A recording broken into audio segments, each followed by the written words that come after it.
Hello everyone, it's Suze from Suze Views, trying to set up my camera here outside. And you know what? I'm just not that technologically savvy, but hopefully you are able to see me and enjoy this moment as I am on this beautiful day of the 6th day of isolation of a massage therapist. And I've brought the show out today to the daytime of who I'm conversing with, which is the birds, right? I just put out a little feed, and you can see it's spring here in Vermont, so there's not a lot of food still for the birds, so I still am feeding them a little bit. Although we did have a visitor last night, could have been a raccoon, I don't know, something ran up the tree when I came out. But isn't that something? Nature is coming out even more without humans around. I've noticed on my late night walks that I am seeing a whole lot more of the wildlife. I saw 3 deer last night, a raccoon, many cows. You know, they're out there. I hear the owls. It's amazing. So I guess the best part about this isolation is that nature has been making itself heard. And I'm listening. I'm listening, and hopefully you are too. I got a lot of good comments on my hat video yesterday. A lot of people letting me know that they wished I had shown my hats for even longer. So I brought out a new one today, which is a definite favorite from, oh my God, it could be one of my oldest hats that I still have, since I lose them all the time, kind of like my mind. And this one is, you know, with all these cute little mirrors, and I've lost a few over the decades, but I can't help it. I love this hat. I think it's amazing. I really do. And I wanted to wear it today while we're outside. So first up, many blessings that we're here today. Many, many blessings. I feel a little bit like Mr. Rogers today, right? You know, you're seeing my world. You're listening to my thoughts. It's like a diary for the entire world that I'm sharing. And usually I get up, and before I go to work and put my uniform on, I put some of this on my body. Coconut oil is really truly amazing for rehydrating and nourishing the skin. So just to show you a little example. Whoa. Well, it's my balance out here in the world of Vermont ground, right? So I hope you can see me. I'm doing my best. Wow, this feels great already. Let me tell you, my hands are so dry from washing and rewashing. It is, you can't get enough of this stuff, right?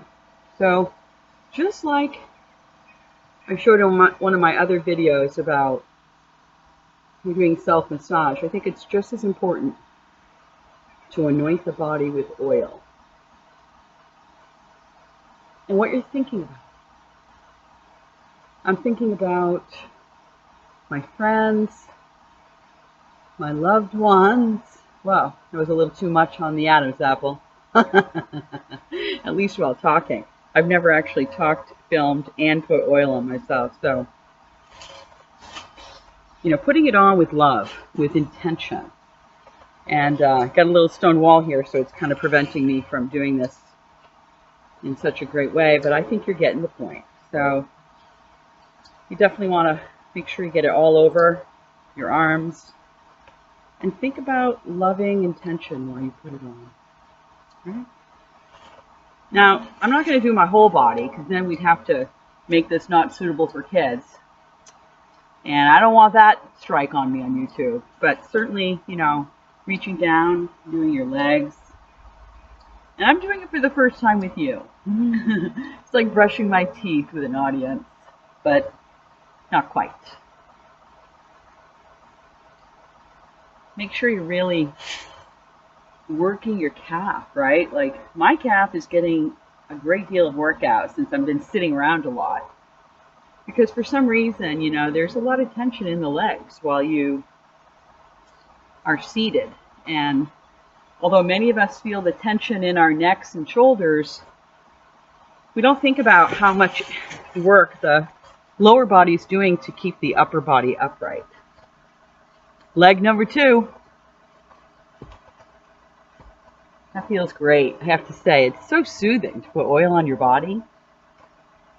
And like I said, it's truly like about anointing this beautiful temple that we have a privilege to live in this time around.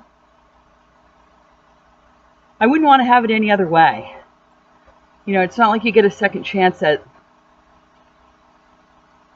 the body you're given at birth. And although we can do a lot to change it regarding what we wear or how we eat or what we exercise, how it looks, we don't really get to change it all that much. So it's really important to embrace and to love this vessel, which is what I'm doing now.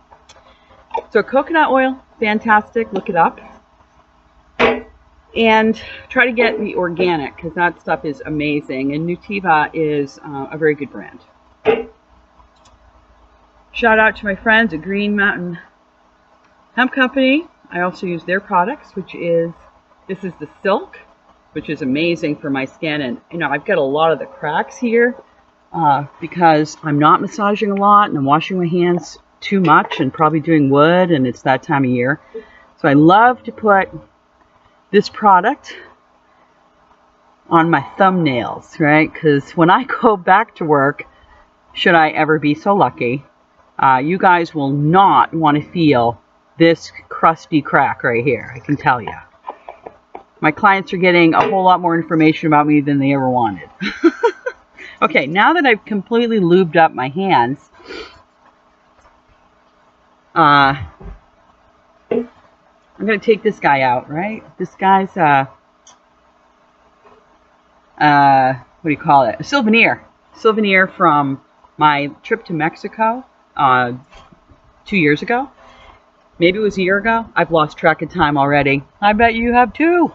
And so I loved this. The guy on the beach, you know, it's just basically fishing wire and some wooden dowels that probably were carved out of some piece of wood off the beach. Who knows, right? And who knows if this is even real wood. It's probably, who knows what it is. But I loved the color, and he was able to put my name on it if I bought it, so I did, right? And it's made with fishing wire, so it's not really a toy of, not really a musical instrument. It is a toy. That isn't going to stop me today from trying to play a little something. Oh yeah. Oh yeah, it needs some tuning, I think. Oh, that sounds better. Ooh. Oh, Jesus, that one just broke. Fishing wire from Mexico from 2 years ago, not the best for a musical instrument. That is still not going to stop me from trying to play my song. Tiptoe through the tulips. Through the tulips. Tulips, right here. Tiptoeing through it. Okay, well maybe I'm going to have to pull out my real instrument because I think my music teacher... Hi Bruce! He's probably watching this video.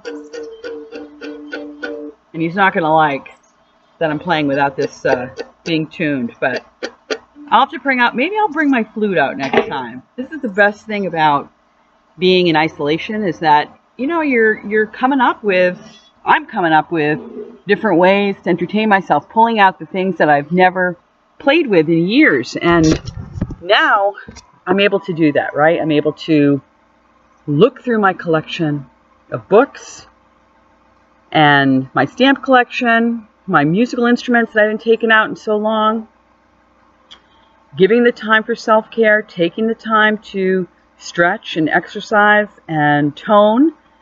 I'm atoning. You know, everything that you always wished you had time to do. And now you've got it. You've got lots of time. I've got lots of time. So I'm doing what I can to to fill that time with good intentions. For as much time as we have left on the planet, it's best to fill your time with good intentions. So, oh, Buddha, do you want to be in the video today? Do you guys want to see my cat? I bet you do. Hang on a second. Boo, boo, boo, Buddha.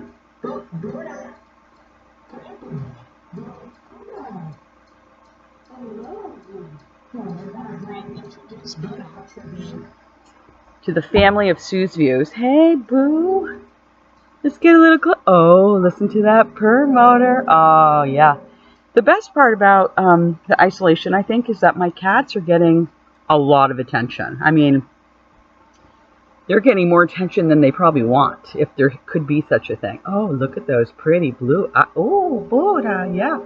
He's a Burman, and he's very old. I got him at the shelter, as I adopt all my cats from the shelter. And usually I get the black cats because they're the ones that nobody wants. They're the ones that are often euthanized. So I always have black cats. I have one who's sleeping right now. He did not want to join us for the video, but he will some other time. Hey, Boo, here you go. But, you know, the cats and the dogs, they love being a part of our life, right? They love that we are home and giving them the attention that they need. So do that while you have the time. That is my thought. And finally, Winston Churchill once said that kites soar their highest with the wind. Well, I'm not even going to get that quote right. I'm going to have to pull that out. But something about how the kites do its best when they go against the current, not with it. So I'll give you some thoughts there on that at some other point. But I'm going to go frolic with the tulips today. And I will see you tomorrow for more Sue's Views.